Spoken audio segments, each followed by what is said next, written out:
This segment is brought to you by Jigmaster Jigs. When in doubt, get the jig out. Go to jigmasters.com and use promo code PNF20 and save 20% off your next jig order today. Welcome to the Reel Down on Paddle and Fin with your hosts, Dan Perry and Jimmy Skinner, where we talk about everything tournament kayak fishing. Here we go.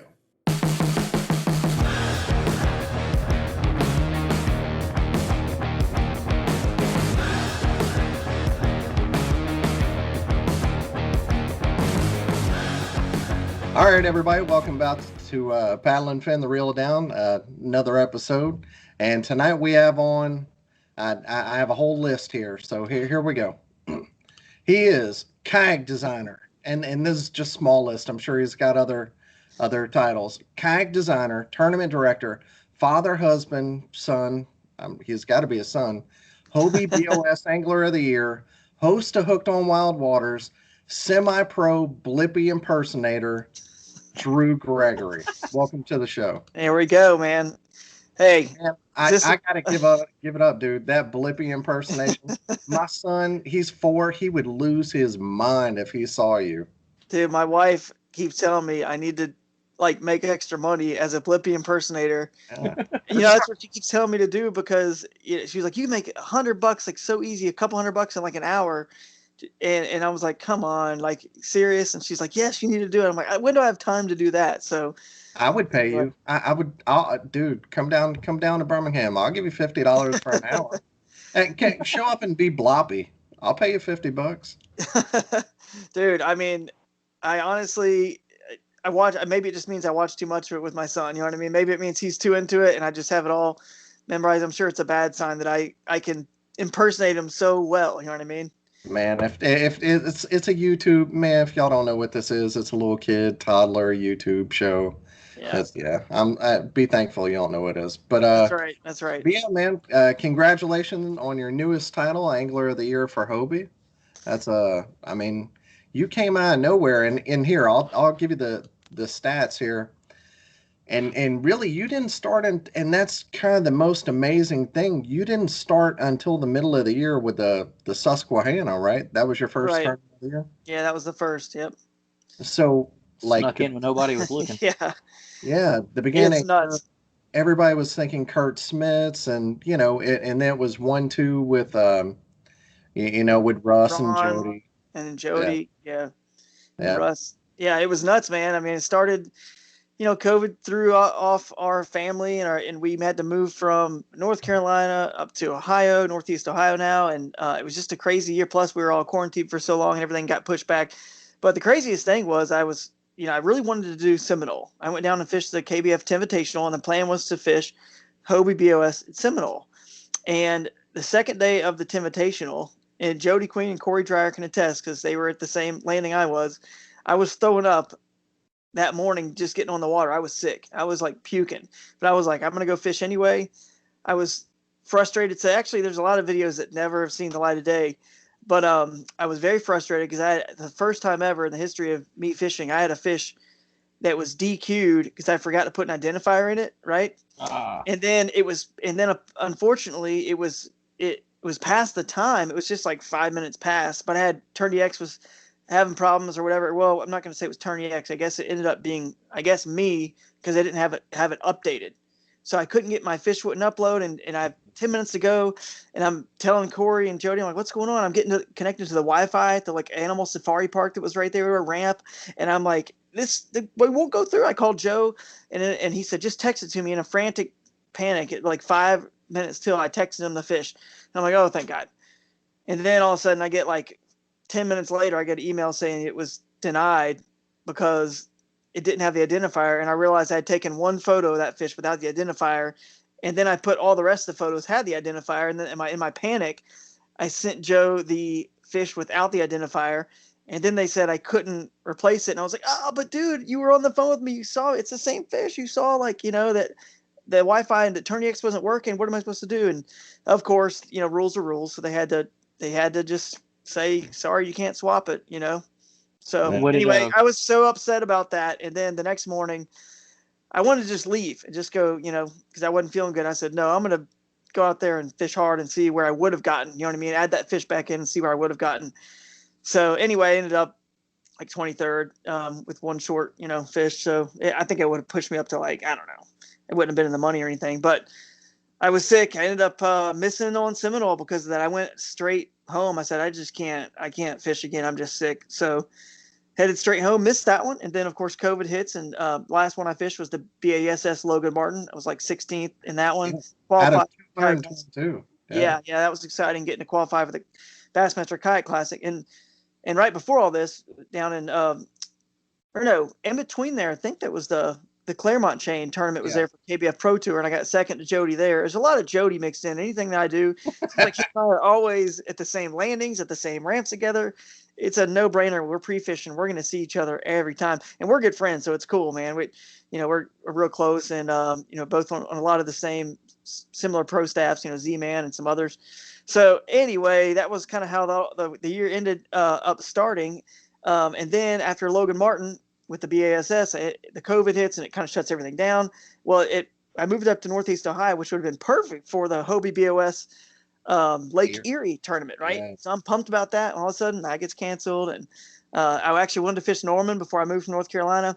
Didn't have a chance to fish that one, so it was just kind of crazy. I wanted to fish more. Trust me, my whole plan was tournament fish. I mean, there's an article that they did in Kayak Angler magazine. Yeah, you had said that. Like I'm going into tournaments. Yeah, you were going to fish more tournaments. That was going to be your focus. I remember you saying that on your podcast. Right, exactly. So I ended up not getting to start until they did. Fortunately, the Erie tournament got canceled, but they replaced it with Susquehanna. I was going to do this lacrosse stuff on both the Bass and Hobie, but then once the Susquehanna was announced, it's closer, like 4.5 hours away from where I live now, so it just made more sense. And then I went over there, and I knew that I actually still knew. I mean, it was still in my mind. I know it sounds crazy, but I still knew that you need 3 events. And there was 4 left, but one of them was in Clear Lake in California. And I couldn't make it, all the way out there. So essentially there were 3 left. And I said, I got 3 left. I think I can do pretty well in Susquehanna. Usually I can find fish on rivers, kind of obviously here, Mr. River Bass. And so usually, obviously you can't count your chickens, obviously, before they hatch, or your fish before you land them. But I went over there and I was second place after first day. And the second day I lost like 4 fish that would have given me the win. I mean, it was just a day they just were coming unbuttoned and it was frustrated. They were short striking, but that's how it goes. Right. But 4th place. And then at next event, I was like, told my wife, I said, well, I mean, I got to go try Lake Dardanelle. It's a long 14.5 hour drive, but I got to give it a shot. Right. Let's just see what happens. So I go out there, and of course, anybody who follows along, and maybe on social media, you've seen the video where I catch a big 21-inch bass. It was the big bass of the tournament. Video. Yeah, it was pretty cool. A little fish gets hooked up on the swapper plopper, and then it shakes off, and the whopper plopper lands back in the water by a big root ball, and then all of a sudden this huge 21-inch fish just smashes it. So I get out there, crazy things like that kept happening to me. I mean, there's stories. I haven't even told some stories. It's probably a good time to talk about them now, right? Because I haven't talked about them on my podcast. I haven't talked about them on Hobie's. I mean, in that tournament, not only did I have that situation happen, at one point on day 1, I caught a fish. I was in the middle of the river, throwing to a bank, caught a fish. It was a creek. And I catch this fish. I take the photos of it, right? It wasn't like huge. I just did right there I think I got pulled into the bank a little bit, whatever. But no, I didn't. I was still in the middle of the river, actually. So that's important. I was in the middle. So I take some photos, snap it, and then just let the fish go. It was quick, right? Like 14-incher. Then I throw back in and catch another one. And I'm reeling in. I'm getting kind of pulled into the bank a little closer. And all of a sudden, I get the fish in, and it's a nice, solid 15.5-inch fish. And I look around. I'm like, where's my phone? I don't know where my phone is. Well, I just had it. I just scored a fish. I mean, haven't flipped over since I just caught a fish 2 casts ago. So where's my phone? Can't find it. Not my life jacket. It's gone. No phone. So like, this is crazy. I'm like, God, my tournament is over before it even began. Like, I only have I'm 3 fish into this thing. This whole thing is blown. I've driven all this way and all this. And all of a sudden I look over behind me in the water, and it's not like super clear. And I see like a foot under the water, 1.5 foot under the water, I see a light shooting up, like a like those lights, those big lights, what do they call that get you to movie theaters? Those The big, big spotlights. yeah. It's just sticking straight up in the water, and it's shooting up from a couple feet down in the water. So I lean over, reach down, grab it, kept my foot, in the kayak, whatever. I don't even know. I think you can get out. I think you're allowed to flip over. I don't think that's illegal for you to flip over in Hobie tournament. I don't think you're allowed to get out and get your phone, but technically. So I kept my foot in, reached all the way down, pick up the phone. I have no idea how it got in the water. I should go back and see if I have that GoPro footage. I never even looked to see. But anyway, I have no idea how the phone got in the water. Obviously, I forgot to put it back in my PFD where it's supposed to go. And then I'm concerned because a couple days before I realized I had cracks in the back of my iPhone. I noticed some cracks in the glass on the back. And I was like, this light's on because it's fried.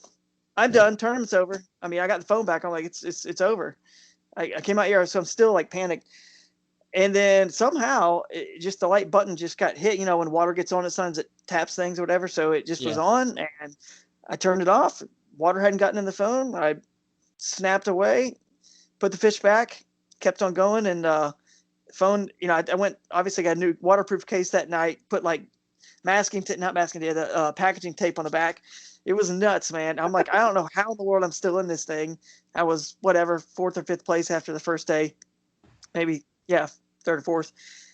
Second day, that whole situation happens. Actually, that was the first day, that big fish that I caught with the whopper flopper, the small fish, big fish. All right, next day, at the end of the tournament, I get out and I hear this voice. And obviously, I know it's just God. Like, I mean, sometimes we don't pay attention to him when he is talking to us. And I was just, for once in my life, I was actually listening and paying attention. And it was this voice I kept hearing, double check all your photos. I mean, I only had 5-10 minutes left till photos had to be turned in, because it took me a while to get all the way back and get my kayak out of the water. So I was like, all right, let me just check these photos, because I caught so many of these little. My first spot I would go to every day was a limit spot, a lot of 14 to 15, 16 inches at most. So I'm scrolling through them all, and then I did the stupid things. This is something this is a tournament podcast. You guys need to pay attention here. Always, there's lots of ways you can do it, but I take a separate photo in between the fish of usually I take a picture of the fish hold up, or even the spot where I caught it off of. That way I can also later scroll back and look and see, was there anything in common? In the national championship where I got second a couple of years ago, that I actually realized there was something in common about the certain type of cypress trees these fish were hanging out around. So it actually helped me kind of determine my pattern when I was looking at the photos later on. But anyway, I wasn't doing it. You told us that whenever you were on the podcast last time. That was a great piece of advice. I've never heard of anybody doing that before. Hey, pays to listen to the Paddle and Fin podcast, guys. No, it pays to have you on. Yeah, okay, well, you said it. So anyway, I heard the small voice. I went back and looked. What I had to do is scroll through all the photos and look at the time, because the time changes when you're scrolling through. And then I noticed that there was two pretty close together. It was, different fish. And it gained me 1/4 of an inch. I called AJ. I was like, hey, look, man, I did pretty well that second day. I did, I think, basically the same as I did the first day, maybe a 1/2 inch less. Usually, if when you have a pretty high total, if you can do that pretty high total again, if you're in 3rd or 4th place or 5th, 1st, 2nd, 3rd, 4th, or 5th, you do that same amount, you'll move up. And in my situation, there wasn't much up to move. So I thought, I think I could have won this thing, but I told AJ, I said, I doubt it's going to matter, man. It's a 1/4 inch, but just a heads up, because I was in a panic, because then all these fish look the same, and I got to figure out which ones are on TourneyX and which one did I not submit. So now I'm like, oh, this is crazy. You'll resubmit the same fish, and then you look like, So I told him, I said, hey, man, I think I just submitted a new fish. Help me out. And he's awesome. Does the best job. And there's a lot of things that each of the trails do well and better than the others. And that's actually a topic we're going to discuss. I'm sure you guys will probably do this too. We're going to discuss on my podcast with Ken Moore's Hooked on Wild Waters podcast is, things that we like about each tournament trail, and things that we wish would change, and things that we wish would all just be standardized. But anyway, point is, AJ does that better than anybody. He really talks to you. He really wants to make sure you get every inch and 1/4 of an inch that you deserve, that you rightfully caught. Not like he's doing anything illegal, but he's just for everybody. He wants you to get as long as, fish as you can, right? So he helps you out, and he was like, look, I got it. I'll check it. That's cool. No problem. And of course, I get in to the results, and I talked to Jody and Russ. They didn't do so hot. I'm like, okay, because they were in first and second. I said, all right. And out of nowhere, I thought I had it. But then Eric Siddiqui came up and just caught tons of fish that day, just crushed it out of, I think, fourth place. And we ended up in a tie. So it did matter. That was what was crazy. It did matter. It was nuts. Anyway, to wrap that up, I mean, just you can see all the little things that mattered in that tournament just to win alone, how all those little things added up. And now we're talking about all these little things mattered in the grand scheme of things for AOI, because I never would have won AOI with all these little things. I mean, who loses their phone without even knowing? I had no clue where to look. I mean, the water was deep there, and it just happened to be, the fish happened to pull me to the bank. I look over, I see a light coming up. I mean, if that light's not coming up, do I find that phone? I don't win the tournament. I don't win AOI. I mean, it's nuts. The drama and the stuff that happens in kayak fishing, I'm telling you guys, I'm preaching to the choir with you guys, and I'm sure most of the people listening, but if the big fishing industry doesn't get a hold of this quick, then, I mean, they're missing out, because it's way more entertaining, as we all know. And just, there's more casualties, and not like serious casualties, but casualties like that happen, which create drama and intrigue. And to quickly touch on this, I know I'm just rambling away here. You can tell I do a podcast right now. But it's a great point. So yeah, no doubt it is, man. And so one time I took Animal Planet to on the Devil's River. Everyone, probably has the Devil's River on their bucket list. Cool spot. So I did a show with, the host was Eric Showtime Young, the former wrestler. He hosted a show called Hooked Off the Grid, or Off the Hook Extreme Catches. That's what it was. Off the Hook Extreme Catches. Hooked Off the Grid is, I think that's my buddy on, now I'm spacing out now, on YouTube. He's good too, though, by the way. Eric Solario. I think that's Hooked Off the Grid. But anyway, this is Off the Hook Extreme Catches. So I take Animal Planet out there, and the producers of this show, they tell me, they say, okay, because I'm going to be in a kayak with this guy, Eric Showtime Young, this wrestler. And the producer is this girl, late 20s, has never been really in a kayak before, doesn't really understand. I mean, all the crew doesn't really understand what is about to happen going down this river for a couple of days camping. Wow.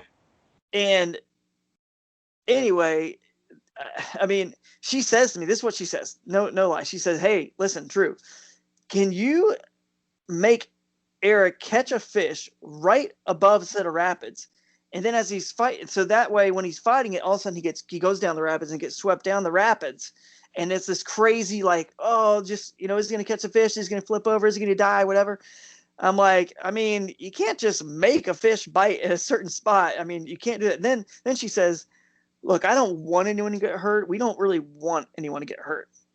But if someone does get hurt, we want to make sure we capture that on camera. So, of course, going down those tule lined little channels you see on the Devon River, like the real, I had a rod that was, basically what happened is I had all the rods tucked in under my seat, right? My rod butts were there, where I had a couple of my lures hooked to the reel, or down there where you hook them on the little hook.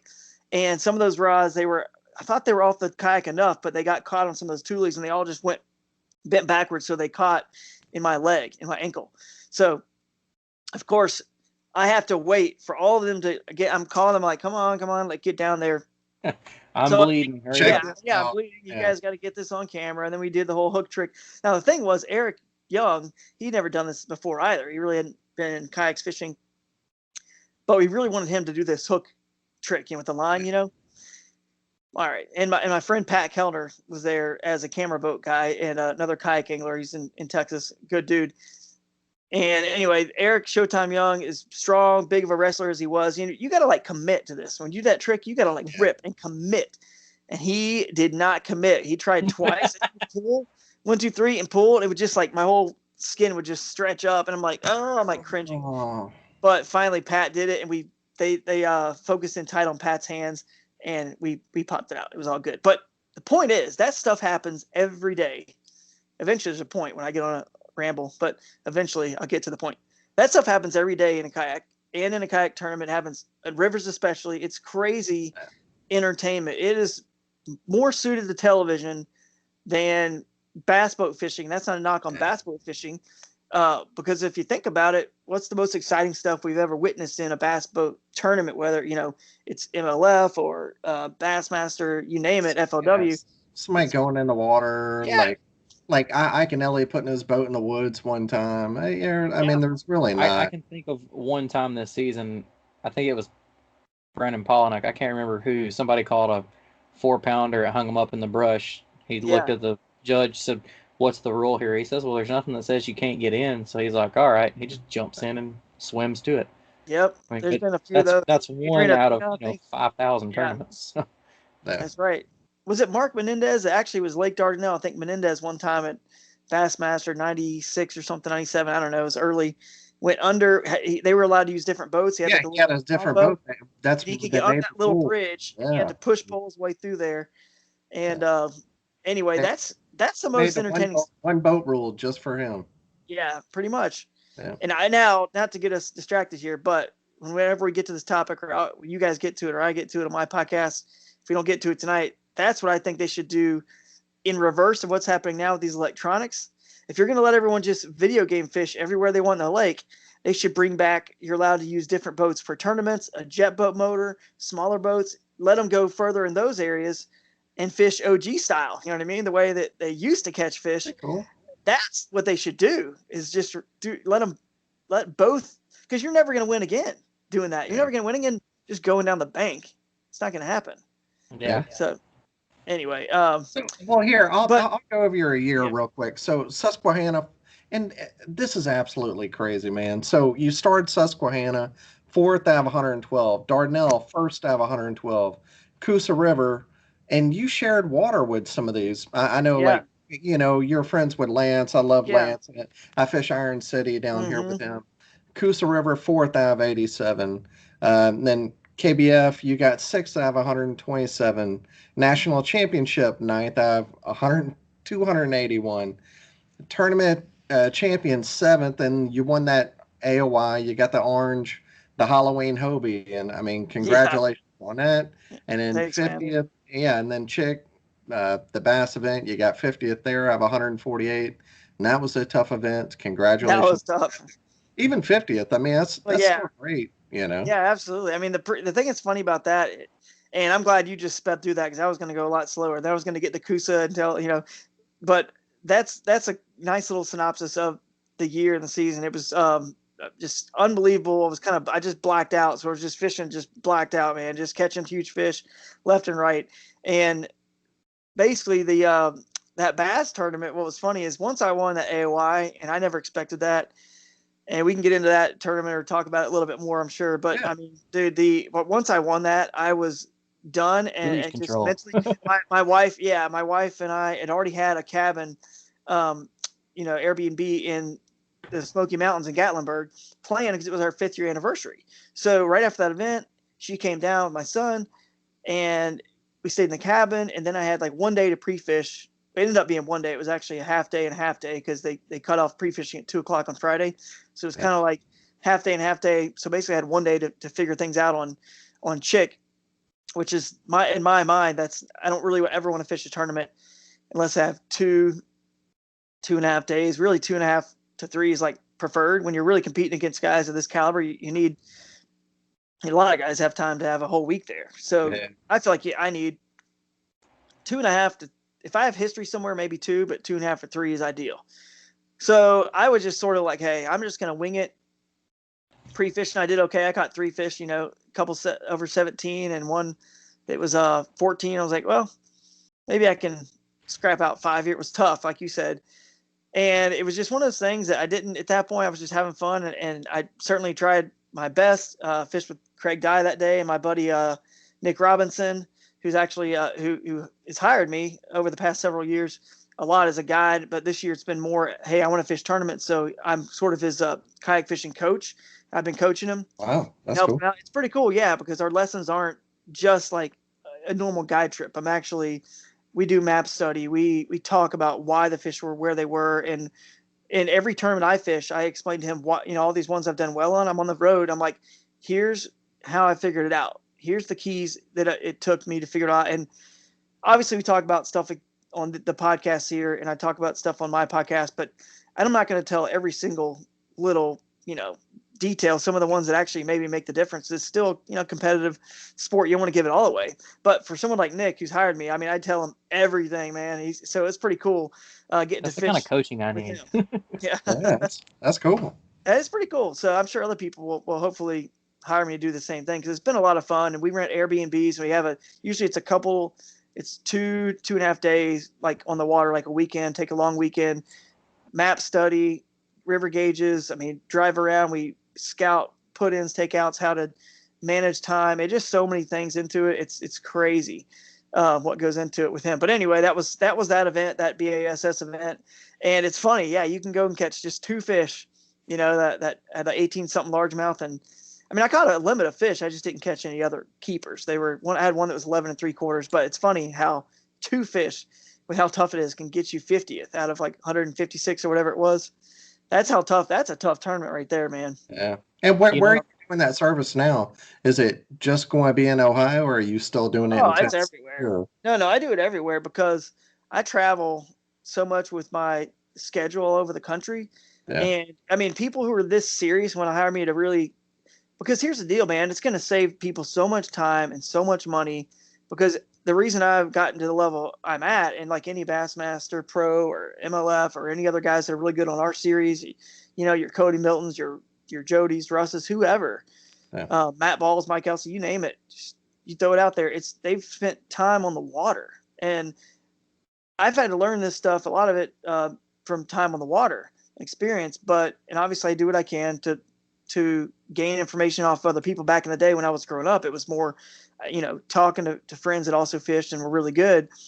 But it's like you can save somebody so much time and money if they do just hire you and you just are with them, and they can literally see and get to ask all kinds of questions. Because it blows my mind, so many little things I don't even think about anymore that he asked me. I would have never have thought to like tell you that or teach you that, because I just instinctively do it. And he sees it, or he asks me, he's just able to ask me questions. So it's a pretty cool service, and I can go wherever, because if you're that serious about it, then just like him, I mean, he met me on the Susquehanna River. We did one on the New River, a trip on the New River, the Susquehanna. He lives in Winston-Salem, North Carolina. New River, Susquehanna River, and then our last one this year, last lesson was during the tournament. We stayed together and pre-fished there together on Chickamauga. So I mean, he was willing to go kind of wherever. So I'd be, I do the same kind of fishing you do. I mean, Dan can attest to it. I'm moving water, small water kind of guy. I would be interested in just doing map study and scouting with you, just to see if you take a different approach to it than I do. Or because I mean, once I find that kind of water, in my opinion, I don't want to like give a secret away. It's not that hard to find the fish, because it's right. The areas seem to be more, it's targets. It's not like fish in the river. Like, all right, 3 miles, where are they at? I mean, you really can break it down pretty quick. But I'd like to see how you can study and the breakdown. Yeah, you're onto something. You can usually break it down pretty quick. The difference is why this creek over that creek to get the bigger size fish, or why this river over that river. That's what you got to, because if you look at a tournament like the Hobie B.O.S. or any of the series, really all of them, you can fish it up into some skinny water. Where I love to go, and I've said this before, it's usually, there's usually fish to be caught in those places, and they're usually pretty aggressive. However, I wish that all the work and effort it takes to get in there, I wish that every time I got into some wild place and, that just happened to magically have big fish, just because it's unpressured doesn't mean big fish live there. Right. Unfortunately, because trust me, I've done some stuff, man. I mean, there was a time I fished an old strip pit or some old, like a quarry in Florida. It was I think it was in the Kissimmee chain. And to get there, you had to get through this swamp and marsh, but the water was all connected to the chain, right? But there's no real like trail to paddle into. I went and found some guy, let me launch off his backyard or whatever, and some old guy. And it was like, I literally had to borrow, first of all, I had a heavy kayak with a motor on it, batteries. I wasn't going to be able to take that there. I needed to see if I can get through this marsh swamp. I'm still floating in water. It's all connected, and see if when it opens up to this, now it's an open lake once you get out there, right? and he had a Tarpon 120 sitting there. And it was his son's, an old Tarpon 120. And I was like, hey, man, because we sort of became friends, me and this guy. I was like, you mind if I borrow that just to like get out there? Because I'm never going to make it with this heavy boat. I'm never going to float over this thick grass and all this stuff. And I'm freaking out because there's like gators all in this place, and it's shallow. It's just nuts. And I eventually could not get there by paddling. I had to get out, and I've recorded this. I have a GoPro somewhere, me and a Tarpon 120, and I'm making jokes with, back then I think Craig Dye was still in Wilderness Systems, and Tim Perkins, and I don't remember who else, Corey Dreyer. And I'm like, yeah, I'm in a wildy, man. I'm pre-fishing. So anyway, I'm like knee chest deep, just drudging and just in mud, drudging through the swamp. Because I'm just thinking, I don't really care if the path from his house to there, if I had to get out. And this is probably a KBF event, so technically I probably could have got out. I don't know, but I was going to make sure I found the easiest path. If there was fish there at some point, to actually paddle from the main body of water. So, which I had to do because I couldn't launch off this guy's backyard in tournament. That would be illegal. Yeah. So I had to. So let me just first figure out if there's fish there, right? So there's one tip: you don't always have to launch at a public access and pre-fishing, unless I don't believe I've read it in any of the rules yet, and hopefully that'll stay that way because. Sometimes it helps speed things up, and we don't have a 250 outboard to get it put it in some spots. Anyway, so I dredged through there. I'm freaking out that I'm going to get eaten by an alligator. I'm just paying attention to all the limbs and bushes around me, and I'm like, looking for geese. Waist deep, yeah. And I get to this open pit of water, and this guy told me, he's like, oh, they've caught giants out of this little quarry. And I get there. And there's nothing in there, man. Nothing. It's dead for whatever reason. It's no longer good like it used to be in the past.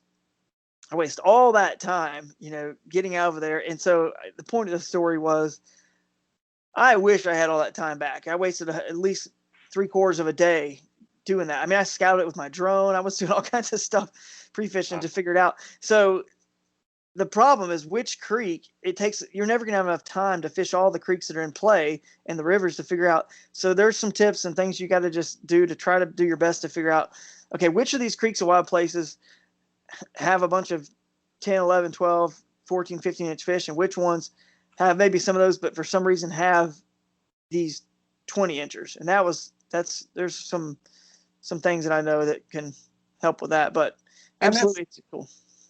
That's one of the questions I had for you. I've heard you talk about you've went from fishing more in practice to scouting more.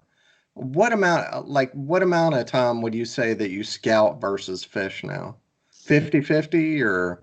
Yeah, it sort of varies, but it depends. Okay, so on every tournament, so here's what I do. I'll kind of break it down. I build a map on Google Maps, My Maps, whatever. I'm going to build a map, look at the satellite imagery, and drop pins on the places that I think I want to go check out. And look juicy. Looks like maybe you don't get a lot of pressure, or they just look like my style, or whatever. So I put a bunch of pins down, and then eventually I see how many days I'm going to have pre-fishing, right? So then I realize I got 12 pins here.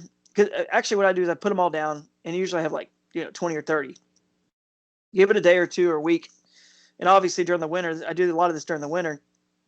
I'll bounce to all these different tournaments, whether 10, 12, 14, however many I want to fish next year. Once I put them all down, I'll give it a week, go back and look at it again. And when I go back and look at it again. What you really think is still. Yeah. Right. Because when you're first putting those pins down, you haven't seen everything. Yeah. So you go, oh, that looks good. But then all of a sudden, you go around a second time, and you can start pulling some out and say, yeah, that is good, but I think it's going to be not juicy. Yeah, it's not exactly. It's not the real juicy stuff. So I pull it back and I say, because you gotta make a call somehow, right? To eliminate, because you don't have enough time to pre-fish at all. So I'm like, all right. So then I do that many times. I keep weeding it out, and so eventually you get down, like in Lake Dardanelle, they had so many good access points, so much public access. My plan was, okay, I'm here for 3 days pre-fishing. If I can get 2 spots a day, I can fish 6 spots. If I can, because you're going to have to move, pack up, load up, whatever. And you need enough time there to figure out if there's fish there too. So I was like, all right, I can at least get to 6 spots. And I may have ended up doing 7. I may have even got to 7 or 8 if you count some that I just went and just looked at, put eyes on or whatever. Didn't really fish them hardcore, threw some cash in the bank.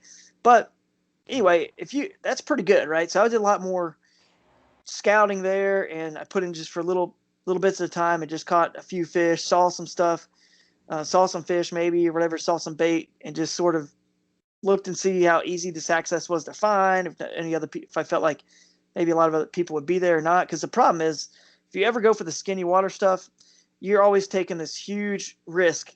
The morning of, you're like, please God, don't let 10 people Nobody else. swim. Yeah. And if there's a couple, that's one thing, but like that's the thing, man. It's like it's a cool that it can work for sure, but it's when you're sharing fish like that are a little bit, like you said, a little easier, Jimmy, to sometimes target or figure out.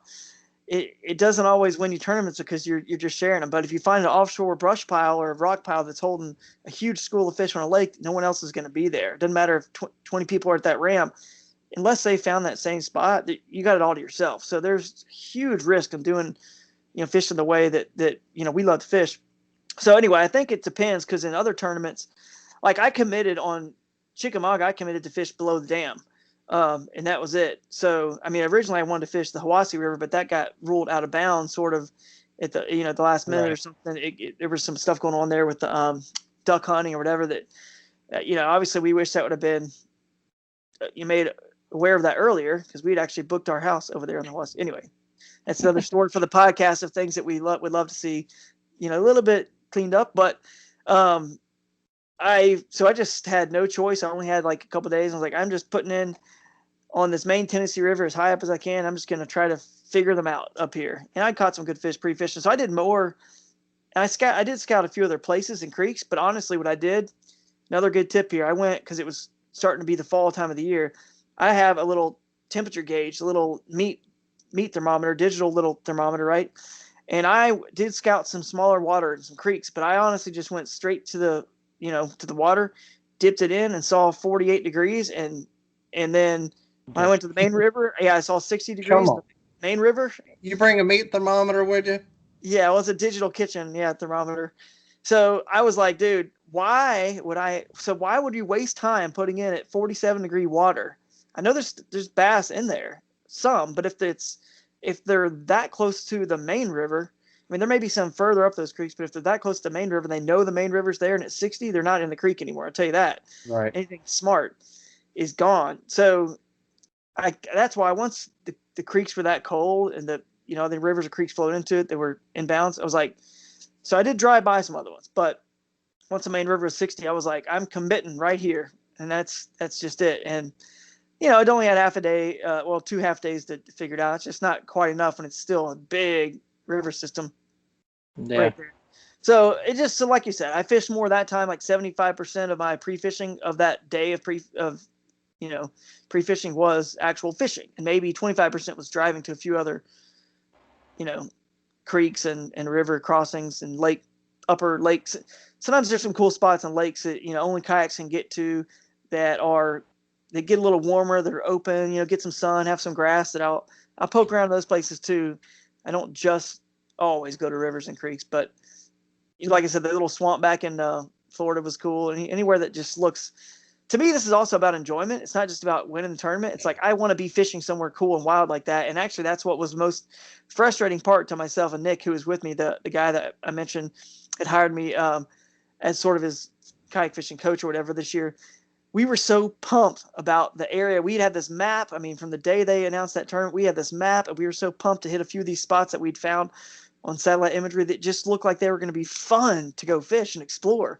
And I'll tell you this, if they start taking or making any rules that take those places away, which is the whole point, we all got into kayaks to get away from the bass boats and the bigger bodies of water, that's when there's going to be river bass and makes a comeback. Yeah, right. There's going to be hey, I mean, I know that's what everyone mentions, they want river bass to come back, and trust me, there's some thoughts on how I can do it, and then but not still do it. You know what I mean? Like be doing what I do, and then let that do its own thing. Or how I've even mentioned to the tournaments, and they're down with it. Really, I mean, most of them I think would do it if I push a little harder.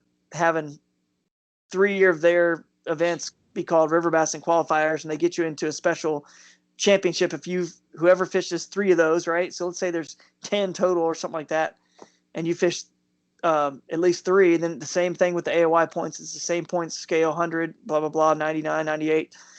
And then your best 3 count, and then you go to a special. I was thinking, about even talking to Scott Butcher, do a special, 5 live or something, 5 or 6, whatever you want to do.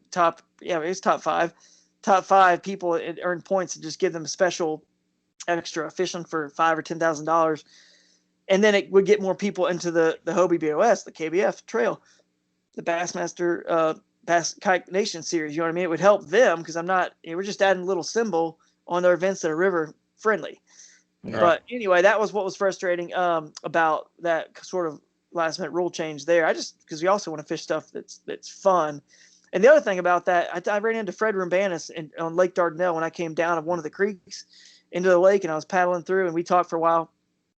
He's a nice guy. I figured he was pre-fishing for the Toyota Series tournament that was there that following weekend. I didn't know it was Fred Rumbanis. He didn't have a wrap, or he had a wrap, but it wasn't his wrap. It was a different, like, local auto body shop or something was on it. And he was real nice. We talked for a while, and then all of a sudden, I was like, well, hey, man, I'll catch you later. Really enjoyed talking to you.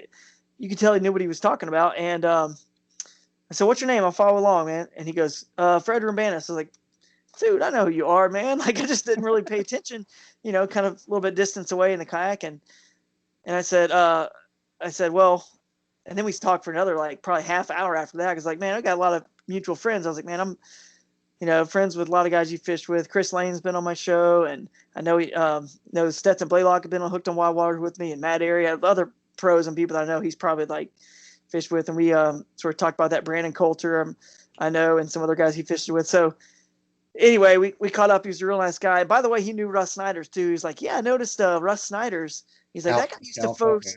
They're both from California originally. He goes, he used to fish bass boat tournaments, and that guy knows how to fish. So he was talking with some of Russ's buddies that know him real well, and knows some of the people that he used to run around and fish against in California.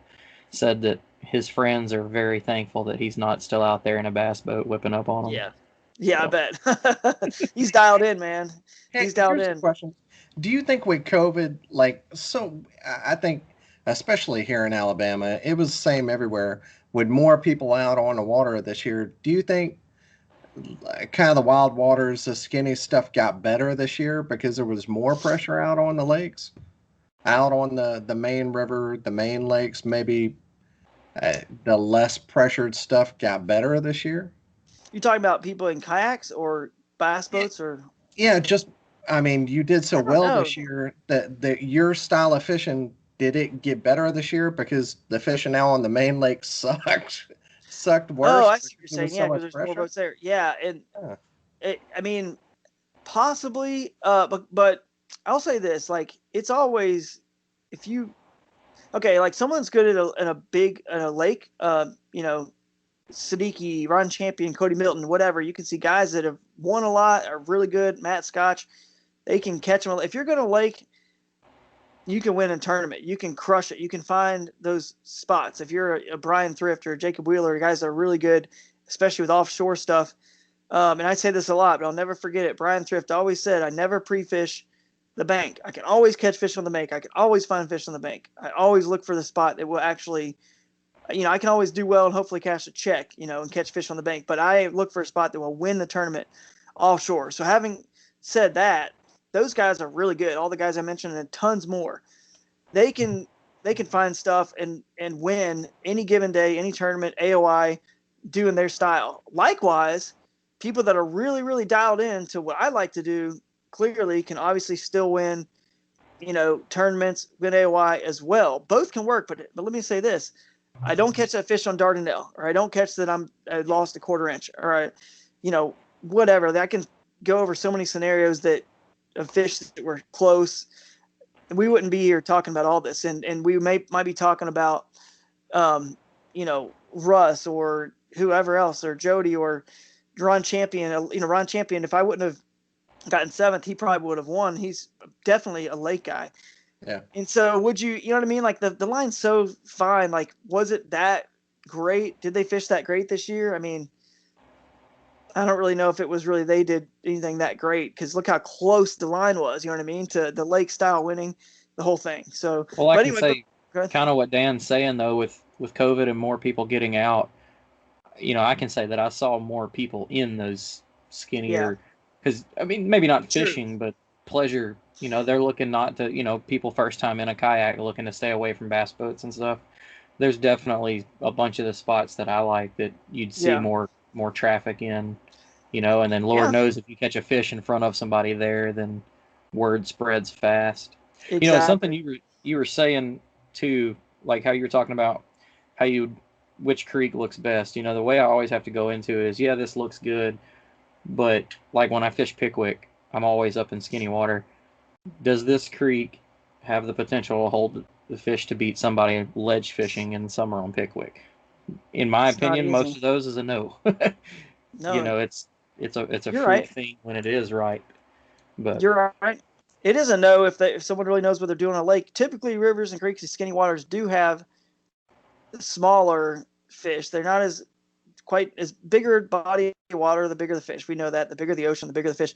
So yeah, you really got to be super dialed to do kind of what I do, the style I do, super dialed in, and super fortunate if other people aren't there. Also, because a lot of times it's just not enough fish there for everyone to win, and you know what I mean. So, but to get to get back to that Urbanus thing too, I forgot. I actually never said my whole point of that was we were talking. One thing he said, he's like, "Geez, man, like you guys are everywhere. Like it was a big tournament, lots of people."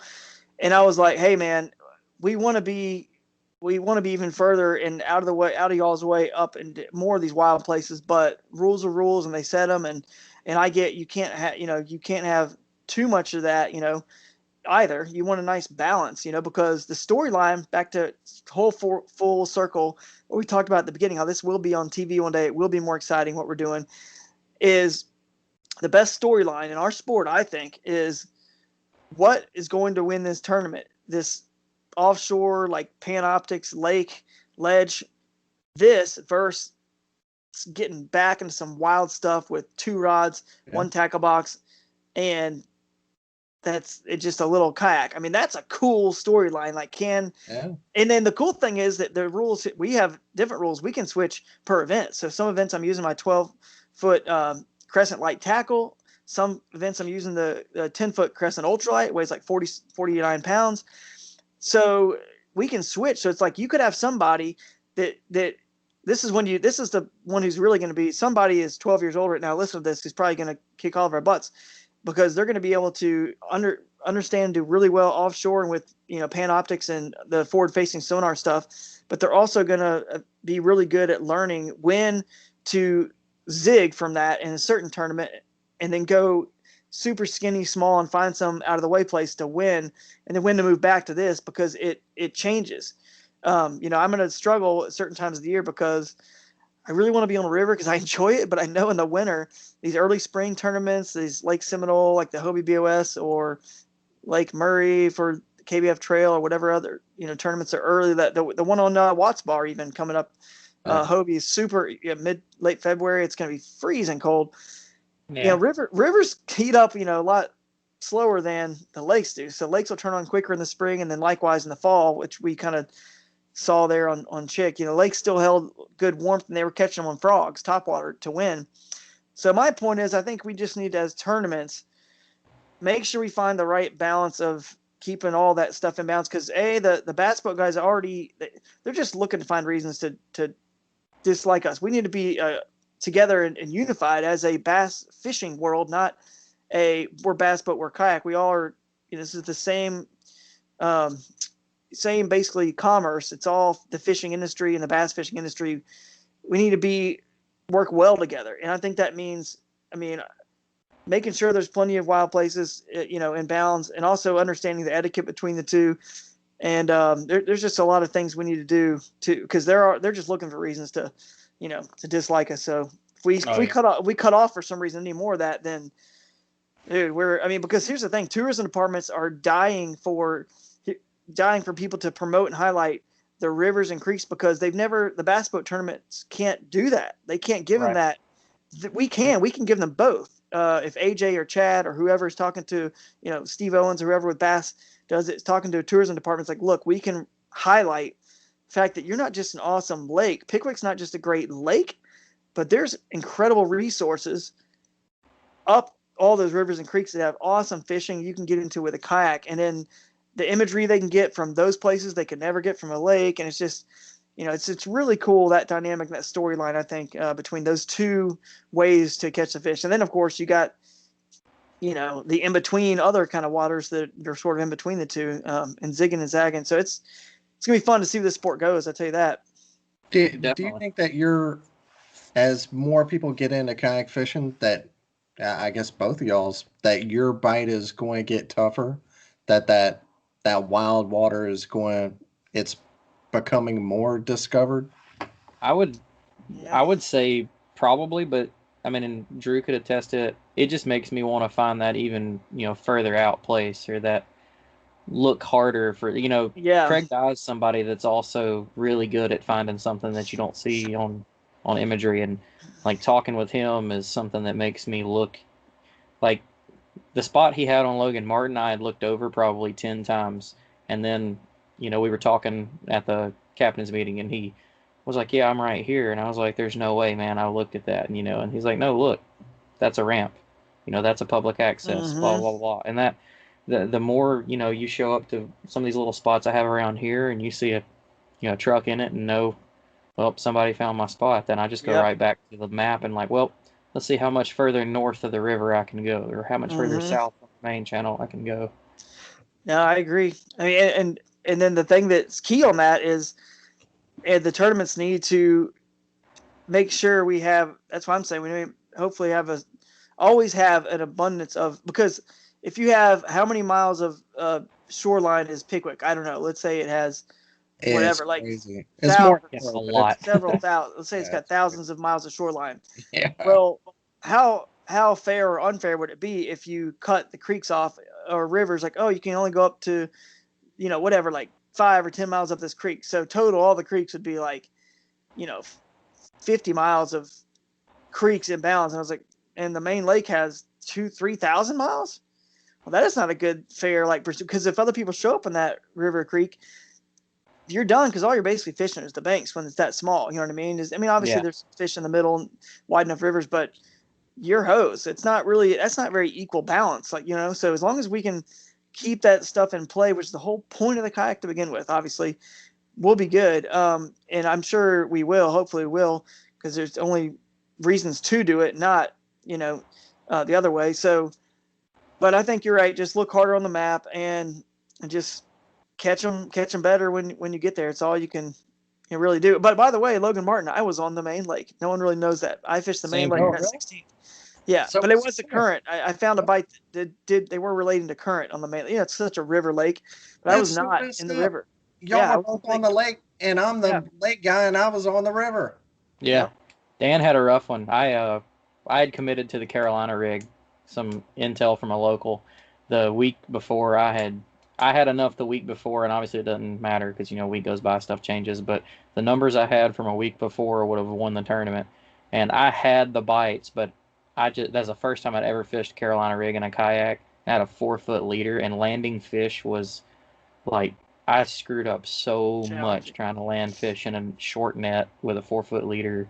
It was just a bad day. But, lesson learned, got a better net. That's right.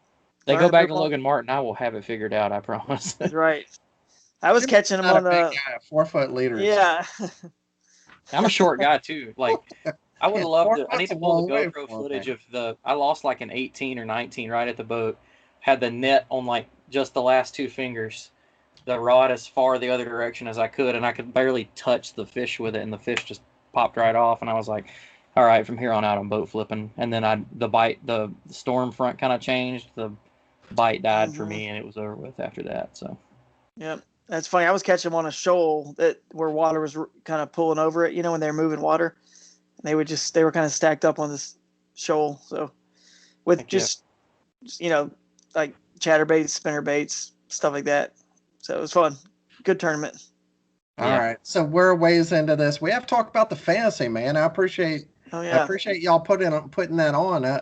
I did it. I ended up in 80th. It seems like Russ fished so many tournaments. If you didn't pick Russ, he pretty much put you out, because he had I put up the numbers. I had he had 41,000 points, and I ended up with like 53,000. If you had to have Russ to be up in the top. And Jamie Dennison, Yeah. I hope he's watching because he killed me this year. I love you, Jamie, but you killed me, man. Come on. Yeah. He, if you zero, it's Yeah. hard. It's hard to be in the top. I want to say, yeah, Russ was high. Anyone who did well had Russ, Ryan Lambert, or myself. I was important, and Ryan Lambert I think was important because we were in tier number 2.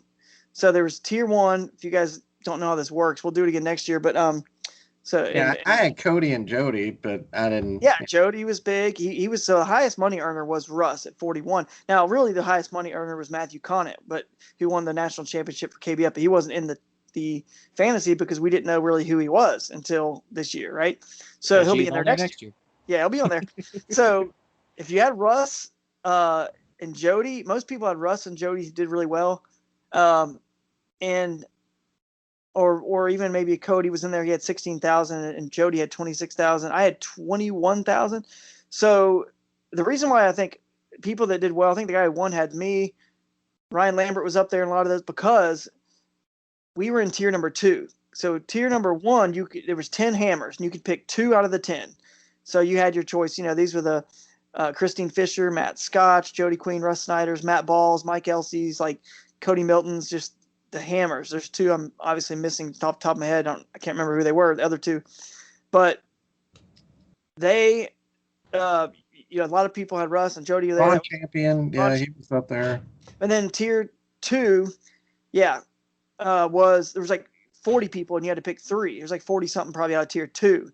So if you got the right person in tier 2 that ended up earning a lot, as much as any of those hammers or more, like myself and Ryan Lambert. Ryan had $31,600 because 30,000 came from that one event at the Tournament of Champions he won.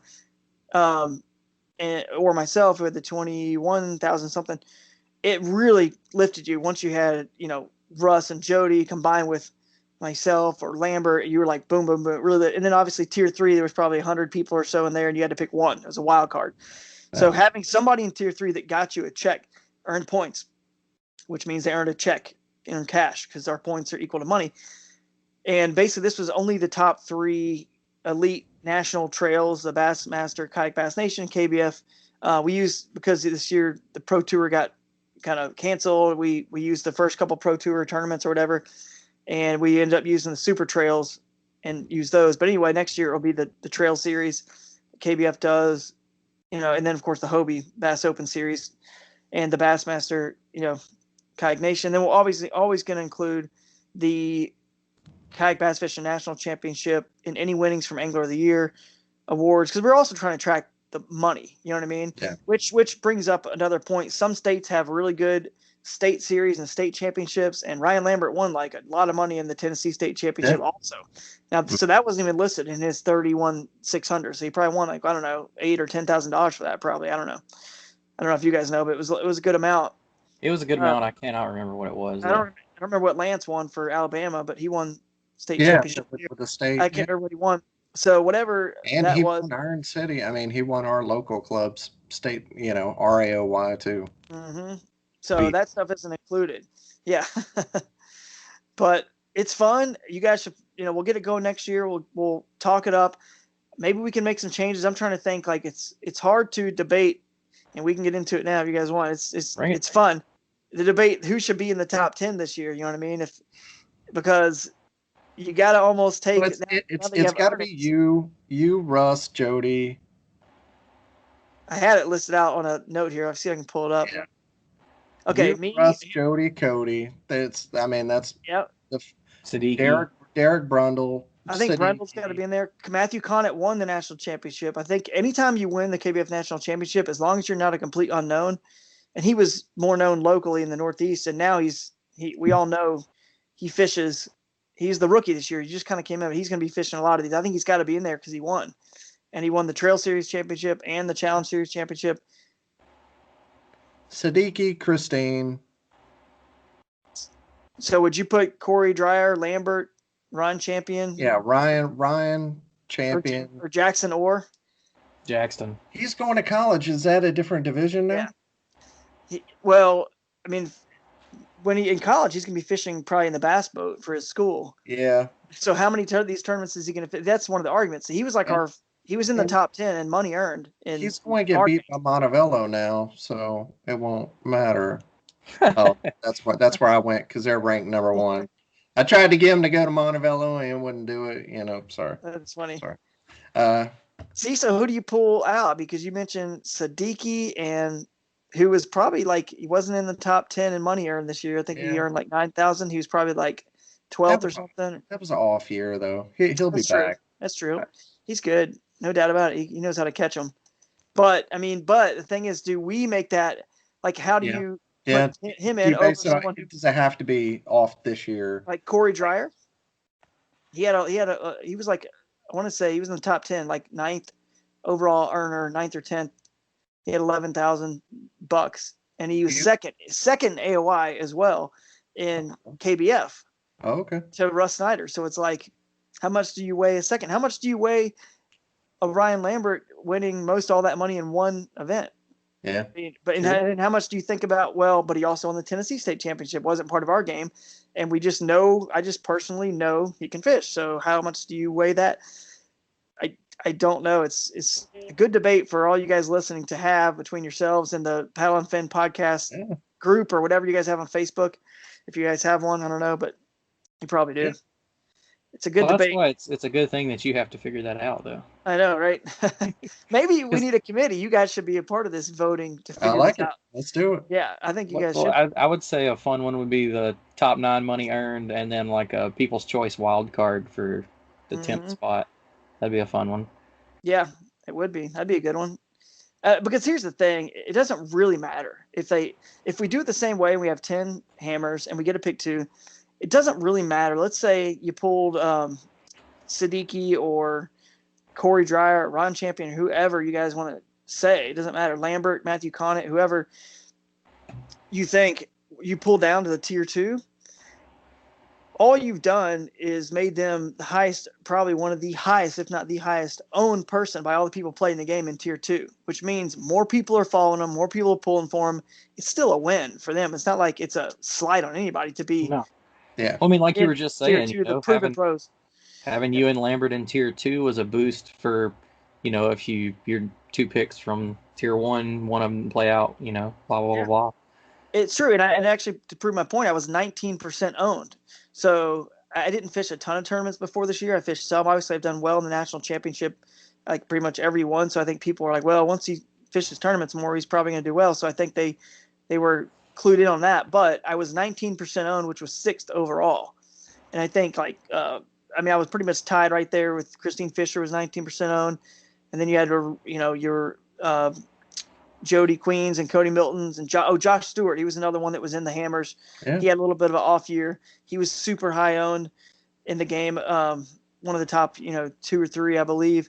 So if he, for example, Josh Stewart probably gonna have to drop down just based on, look, he got like $3,000 this year. Didn't have the year he wanted to. Okay. He's going to come back. I know that. But when he comes back, he's going to be down in tier 2.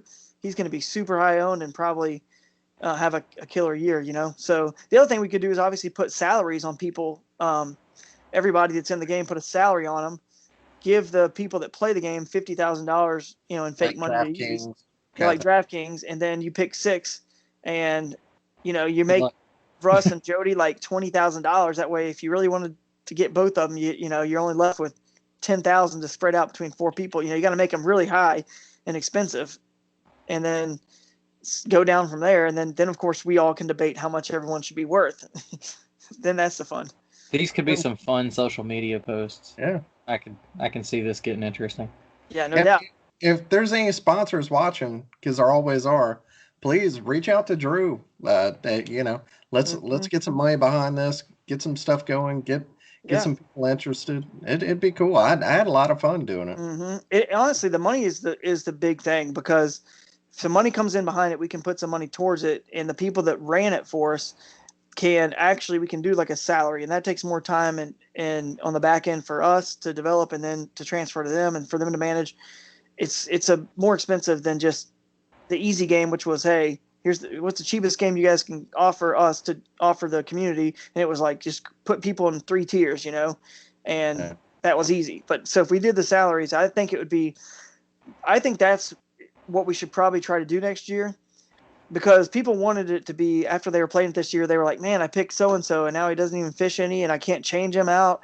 And I get that argument. They wanted to be able to change it per like every tournament or once a quarter, pick a new team.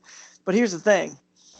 That is very much more complicated on the back end and hard to like manage for them to build and structure that. But now that you've seen it one year and you know how it works, and you've seen now that people are really into this, you know, it helps people follow this tournament scene and the anglers and see how many tournaments they're fishing, how much money they're earning and all that stuff, and who really, you know, which cream sort of really rises to the top.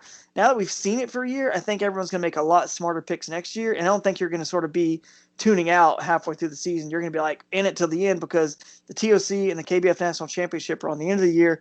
The most money comes from those. You're always in it until the end of the year, you know? So I think that would be one way we can at least do something to make it where you don't have to pick 2 of these 10. It'd be like, you can have whoever you want now. Now that's fun. Like, but it's going to cost you. If you want a Jody, a Cody, and a, you know, Russ Snyder's, or, you know, someone like that, then, or and come on. Sure. Okay. I mean, if you think I'm going to repeat, then sure, pick me. And it's going to cost you though. So it's fun, man. I think it'll gain some more traction for sure. You know, I didn't do it last year, but now, you know, doing the podcast and stuff and paying attention to more of the anglers in the industry. Yeah. I definitely think it'll be fun. Well, I know we've been going on for a minute, but we can't let you go. I wanted to talk a little bit about Crescent, and then y'all had a big announcement. Somebody, one of our, you know, I don't want to say competitive podcasts, but one of our fellow podcasters came your way. So That's right. He did. Mr. Scott Butcher. Yeah. That's right. I don't know if anyone saw that coming, but me and Brian called it. I said, I bet you he's going to Crescent. I didn't really have anything to base that off of. Really? I just was like, it would be a shakeup that nobody saw coming. So did you know that he lives in the same town where Crescent is based? Did you even know that, or no?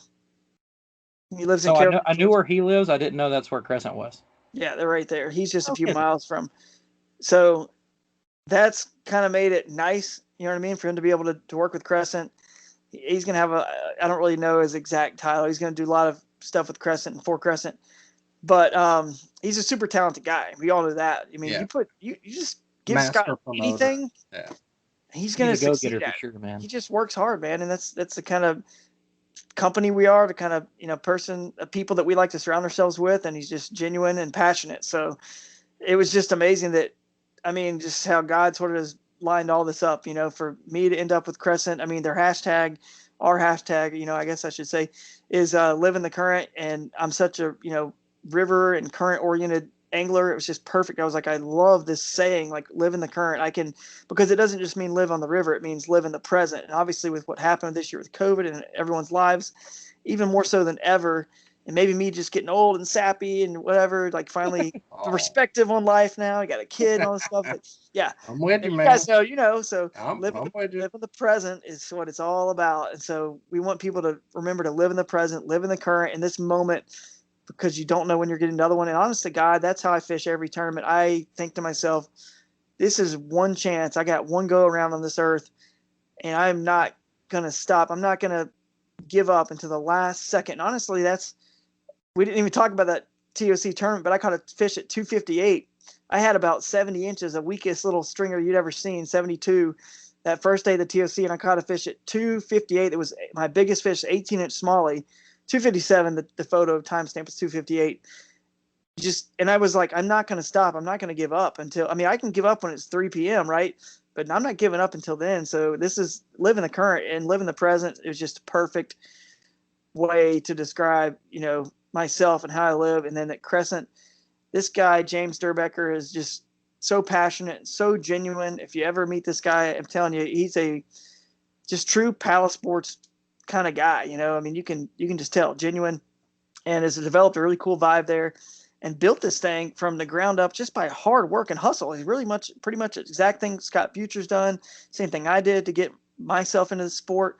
And it's just really cool to see how I became a part of the team, and now I'm going to be developing the new, and already in the process, and I can't really tell too much about it, but trust me, the new boat is looking Sure you can, man. Come on. Yeah, I can tell you guys, Exclusive here. it's going to have a lot of cool new little things and details and just things that I don't think we've ever seen on. I mean, I know we haven't seen them on kayaks before.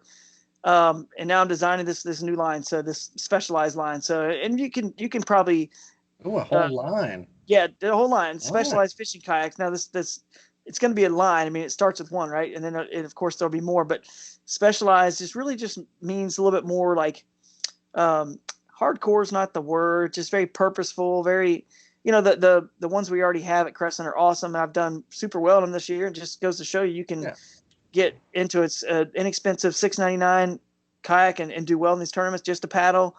You don't need a lot more than that, right? The other boat I was using was $8.99, the light tackle. There's a new one that's coming out.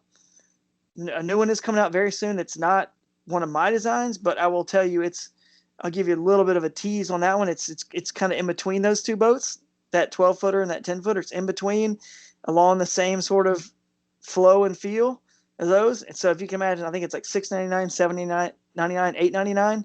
If I just gave away something I wasn't supposed to say, whatever. This is the Paddle and Fin podcast. We're gonna let it roll. There you go. And it's gonna be another awesome boat for you guys who are just don't have a lot of money yet, you know, to really spend yet.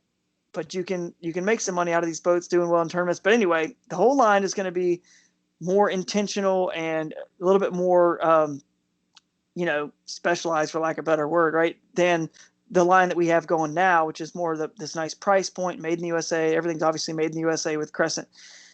And then I'm going to take it to another level. It just sort of, I think the anglers that are listening to this show who have already started fishing tournaments, already in kayaks and doing this, they're going to look to jump up to the next level in their kayak purchases. And they're going to look at this, you know, maybe they started with these that we already have, or they started with some other inexpensive. It doesn't matter if it was a $200 Pelican or cheapo from wherever, you know, Sun Dolphin, whatever you got into. I think if you really see yourself being serious about this, then the line I'm developing is going to be probably one that you'll look at and say, okay, it's a little bit more expensive, but look at all it's going to be able to do for me in terms of the features, the comfort, and being very intentional for this certain type of thing or this certain type of thing that I like to do. So it's not hey, this boat's going to be great all around, just okay at good at everything. It's going to be like pretty intentional for certain things. So having Scott on board, bring that all to full circle now. I can't believe I'm a part of this awesome team, this awesome family of folks out there at Crescent. And now having Scott on board, I was like, when I found out this could be a possibility. But here's a little behind the scenes thing too. All right. When I was talking with James Durbecker about being on Crescent's, staff, and partnering with him to do this position, I called, who was it? I was talking to Scott, and he was sort of in the loop a little bit. I kind of knew it was because I don't know how he found out. He sells Crescents down at Westbrook. Yeah, but I mean, they didn't know. No one knew. I think I knew. But anyway, there was another person who saw me with the Crescent, and I think they put two and two together, and they're friends with him. So anyway, we'll find out. One day he got on the phone with me, and I couldn't say anything about it. He was just like, "What do you know about Crescent Kayaks?" And I was like, "What do you mean? Why are you asking this?" Anyway, so then so now I know he knows. So then now that he knows, I'm like, "What do you think about?" Because he knew James Durbecker. He's had the owner James Durbecker on his show before Westbrook Wednesday. Yeah. Live in the same town. They're friends. He's done some photography, with his photography business for Crescent. So I knew they were close. So now that he knew, and I know that he knew, there's only a few people that knew this was potentially being talked about, because I was in talks with other kayak companies as well. So it wasn't just Crescent. So once this happened, then can you give us anything on that? Not really. I mean, I don't really I don't want to say who else I was talking to, but I hear you. But anyway, once that all happened, I called Scott at one point. Maybe it was like after he knew. I was like a few weeks later. I was like going to call him up. I called him up, and he was like, I think it was him I called, or it was James. I can't remember. It was one of the two. And they were literally on the phone being like, "Oh my goodness, look! I just pulled up again. Stoplight, Eric. It's James is right there." They were like rolled each other's windows down in their little town. I'm on the phone with, I think it was Scott, and he was like, I'm sitting here looking at James in the other car. We're like talking. I'm waving to him. I'm looking at him right now. And it was like, how crazy is this, man? And I'm like potentially looking to move over there.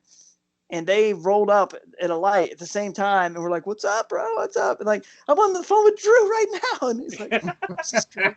It was crazy, man. So, but the fact that we're all three together now and we're working as part of the same kayak family is pretty cool, man. It's definitely cool. And because what Scott brings to the table, man, is like, we're not trying to, Crescent's never going to become this, we're all about tournaments and hardcore fishing. We're about you, the angler, and a lot of people listening to this show are definitely into tournaments. You choose your adventure, how you want to use these kayaks and the way, you want to do it. It doesn't matter because Crescent sells a lot of like paddle boards and wreck kayaks. And I mean, they sell the solo skiff, by the way, which is awesome. It's a great marsh boat, great bass fishing platform. Yeah.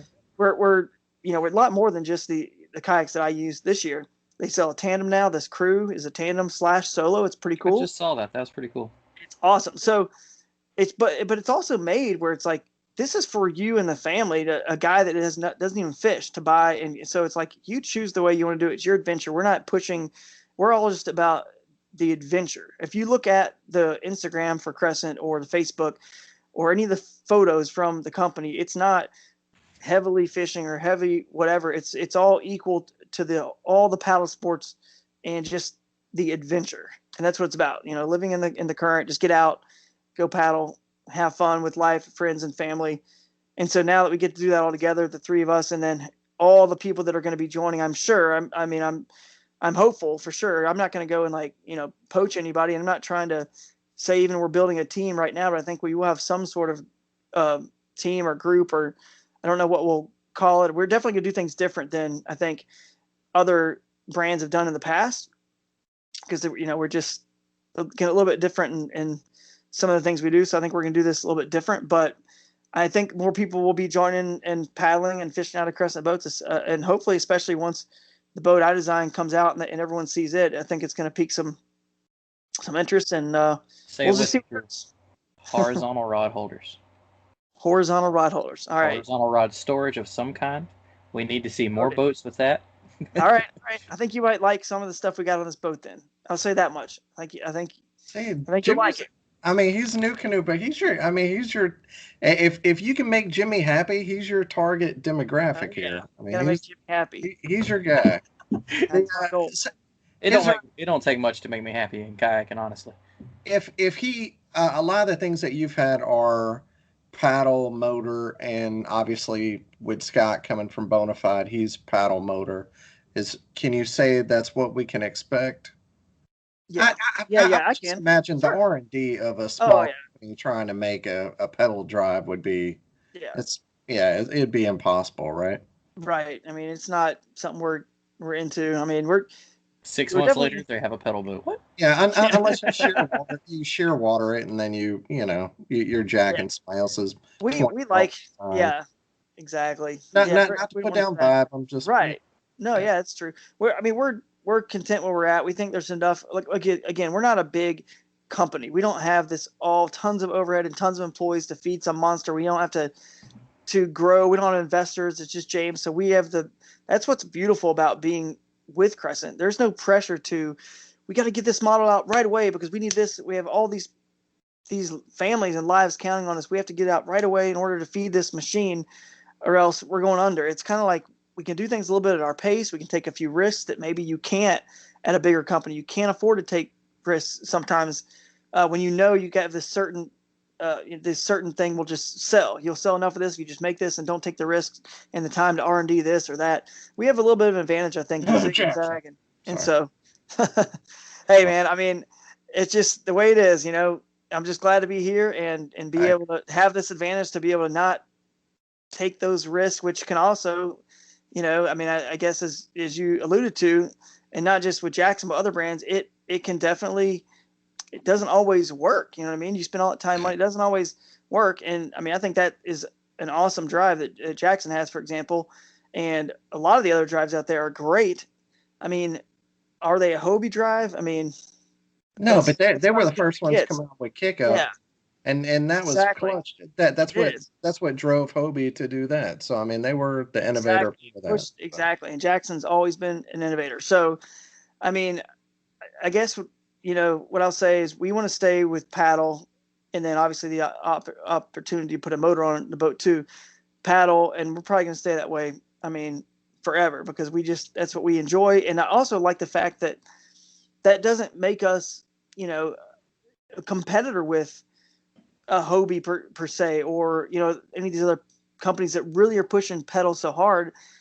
I mean, not that anyone's not super friendly, but Yeah. it's just a little bit easier to be super friendly and chummy and work well with another company I can easily go recommend any one of those other pedal boats to someone who's looking for pedal drive and go say, hey, go get this Hobie thing. This is awesome. Or go get this Native or this Jackson, or you name it, Old Town or whatever, Wildy.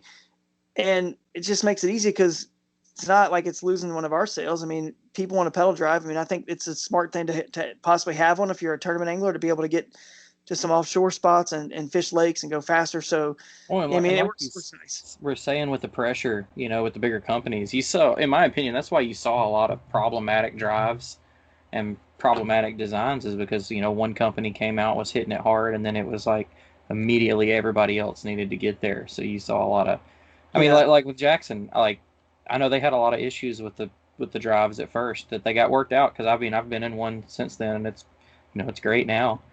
And Mm-hmm. Native had their issues, New Canoe had their issues. And I feel like they don't want to be guilty of it, obviously on purpose, but you get rushed, like you said. There's so much relying on the money you've put into the tooling and Yep.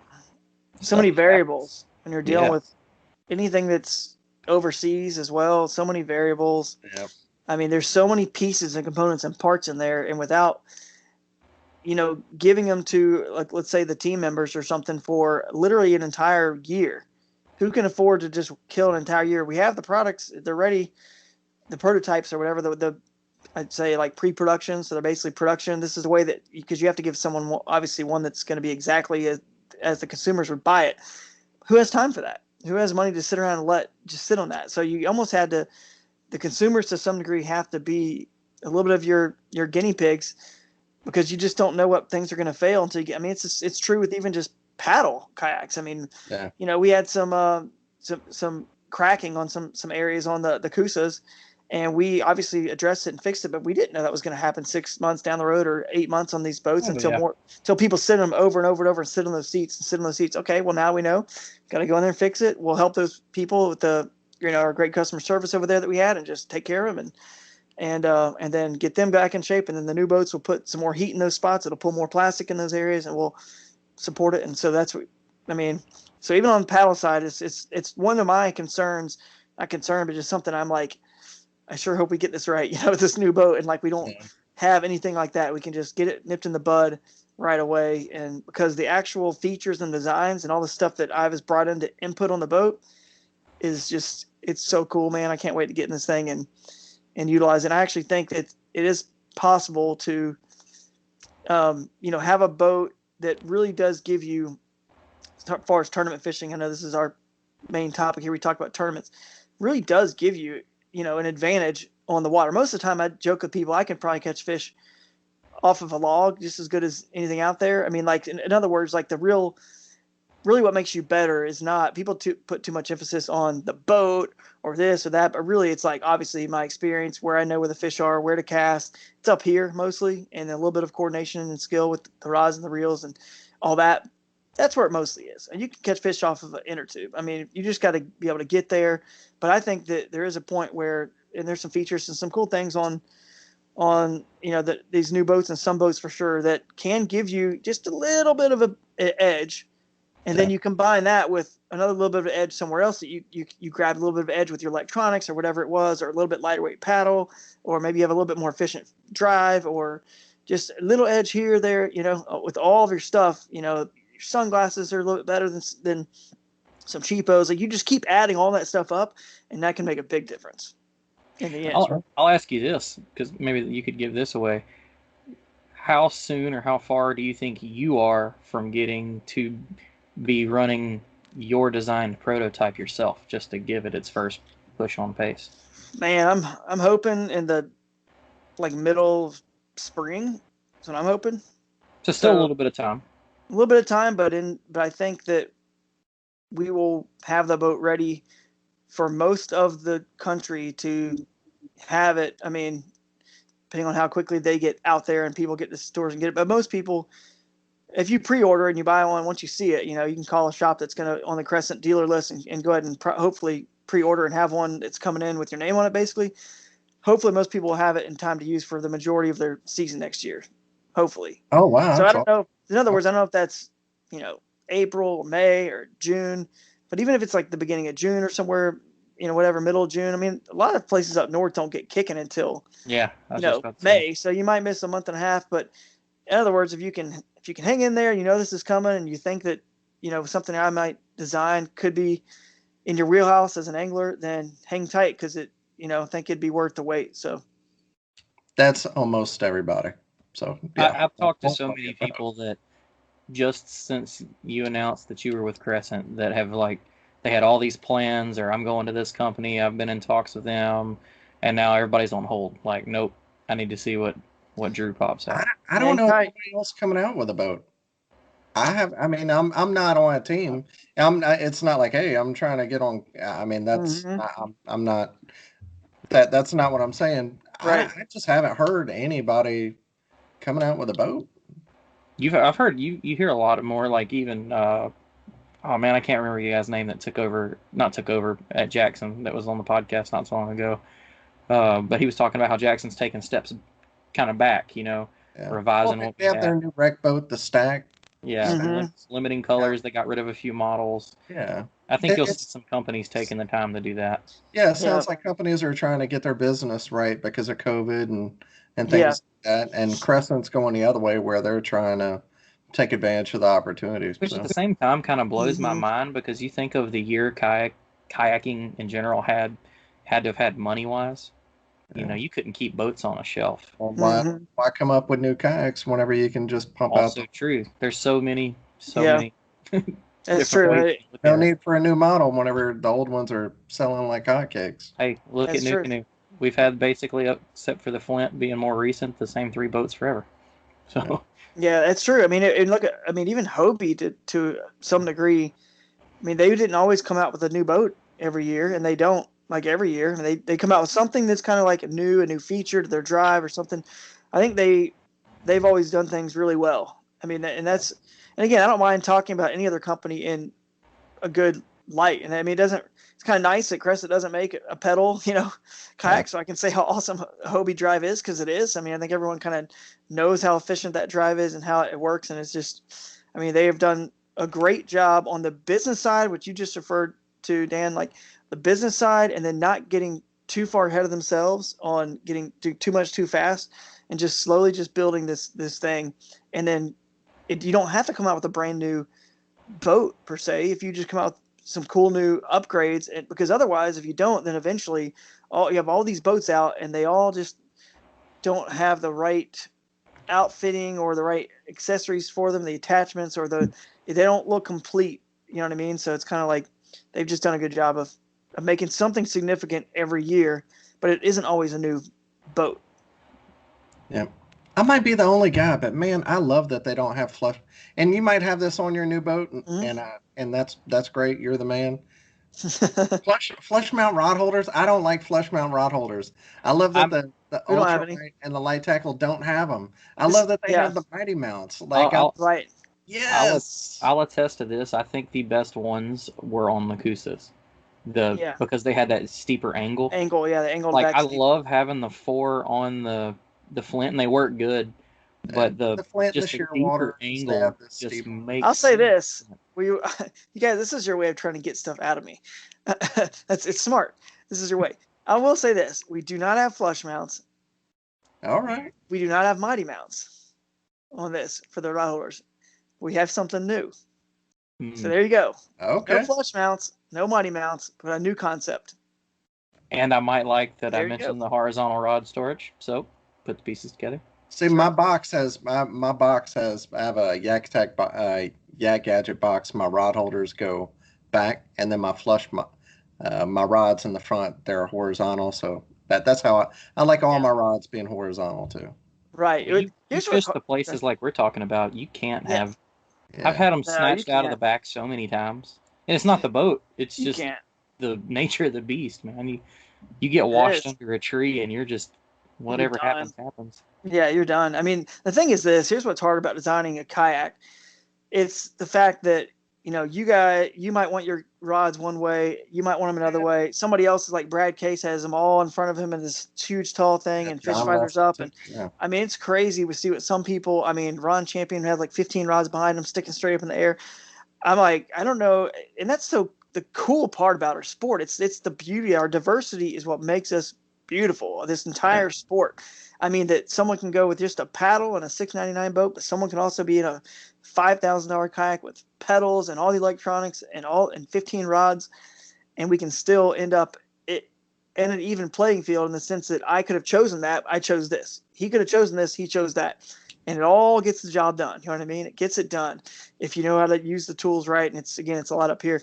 So it's hard to design a kayak that you don't want to put someone in a box. Like your rods have to go here. Your rods have to go there. Yeah. You almost need to design a kayak if you're getting real intentional about it, where here's an option, but also this is an option on the same kayak. This is an option, but this could also be an option, but so could this. Like you almost need, but that doesn't even just go for rods, for other things too. It's like, here's where you could put the fish finder, but you can also do that.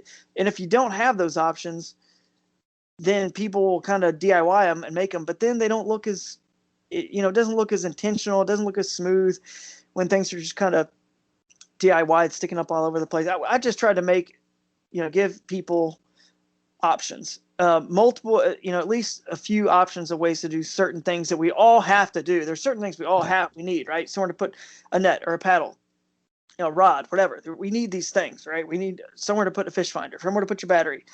My plan was to give people some options on it, but not put them in a hole in a box. They have to do it this way, and not make it so blank slate where they just got stuff built up all over and nothing looks like it's meant. You know what I mean? I don't know. If that makes sense. It's the difference of, to me, when things are, I don't like things sticking up all over the place. When a GPS, those original GPSs for vehicles, they originally were just, you suction cup them to your windshield. Pop!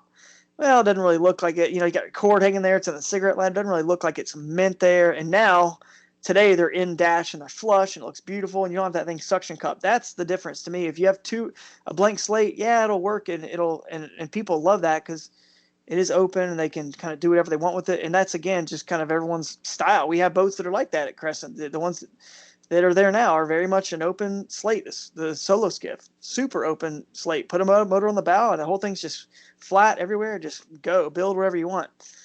But I kind of like how slick that GPS is in the dashboard of the vehicle, and all these things have their place. So that's where we tried to. Have you been hanging out with your boy EJ, and you're talking about the tier and the flush mount? I was just about to say, man, I saw that thing with the tier. His carbon fiber. Talking about the where the fish finder goes. Yeah, I got to see that in person when I demoed it, and I'm not gonna lie, I think it's either a 9 or a 12 inlaid in the carbon fiber. That looks so good. Oh yeah. You're old. Does look good. Does look good. All right, man. It's been an hour and a half. We can't take. We'll have to have a part 2. I'm sure we'll get some more information out of Drew next time. That's right. The fantasy, we'll talk. We'll go over fantasy next time. I'll bring Ken on or something. And whenever the kayak comes out, come back and we'll talk to you. Yeah, that sounds good for sure. Hey, and last thing I was going to mention, I think you guys need to do this because you're one of the bigger podcasts and media groups in our sport. Someone needs to take the reins for this. I know KBN's done it a little bit, but no one's really done it. Someone needs to build a power rankings, and maybe this is part of the fantasy game if you guys are part of it. But anglers can't be a part of it. The media need to be a part of it or put it together. Someone needs to build a power rankings for kayak bass fishing, just in general, not the fantasy, just power rankings, and build it and put their name on it. And then you guys get with a Scott Butcher, get with who else is a big personality in the sport, and get with Kayak Angler Magazine, have Rick Burnley, or have one person from representing them, or one person from all of the major, KBN, get somebody from all these groups, pull it together in one source, but nobody that's, everyone's gonna have a little bias here or there, but like no one that's obviously like truly biased, and build a power rankings and update it once a month.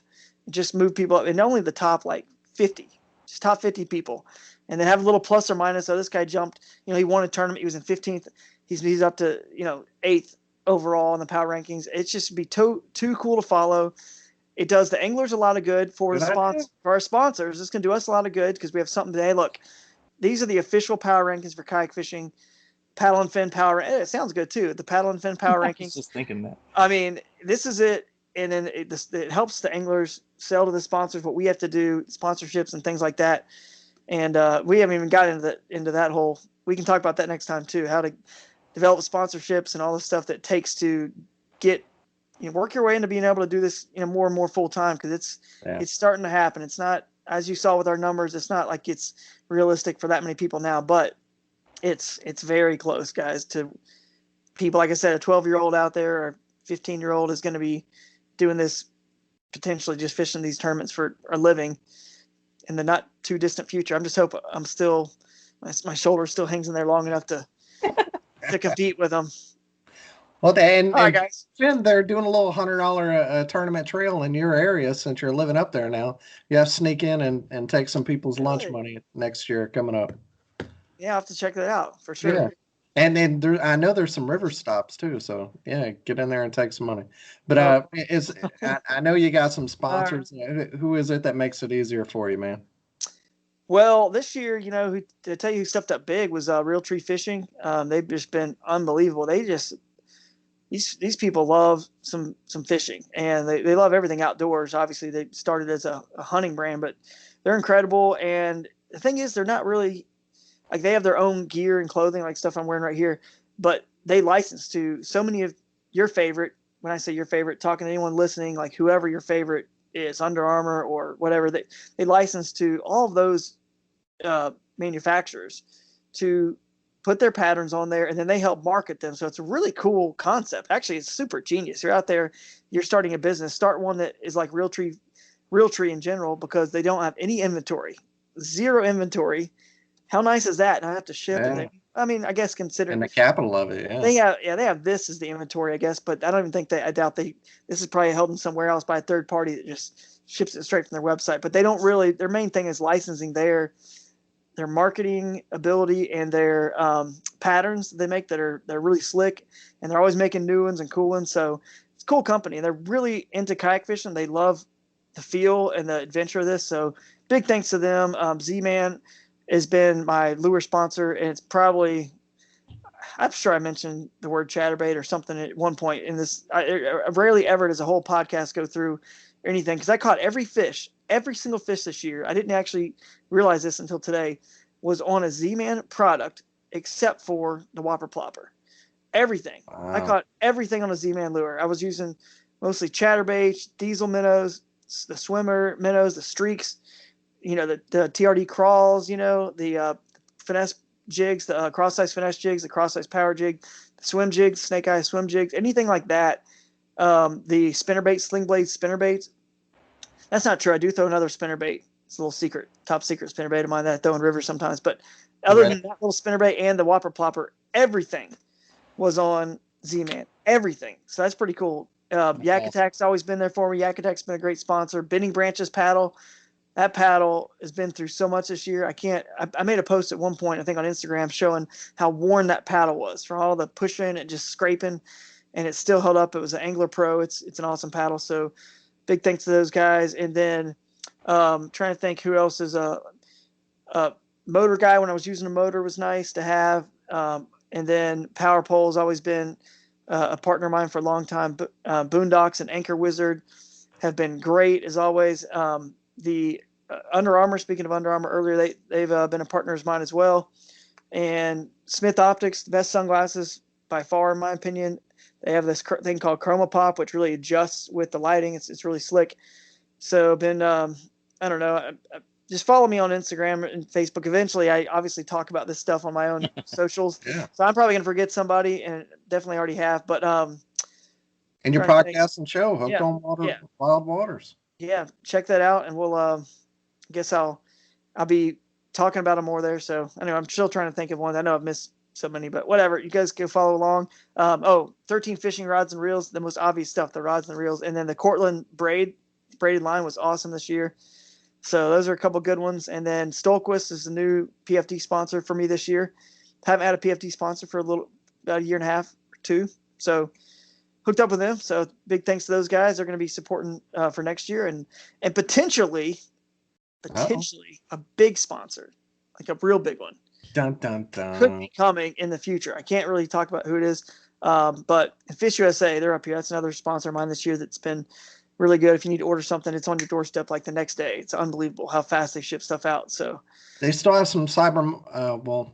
Too late because this comes out tomorrow. But that's true. It's still Monday. But for us three here, we can still go. You're listening to it too late. You missed Cyber Monday deals. For us three, we can leave. Yes. Right now, we have an hour and a half to get online to go to Fish USA. Hoodies, beautiful. Yeah, for like $32. All right. I enjoyed it.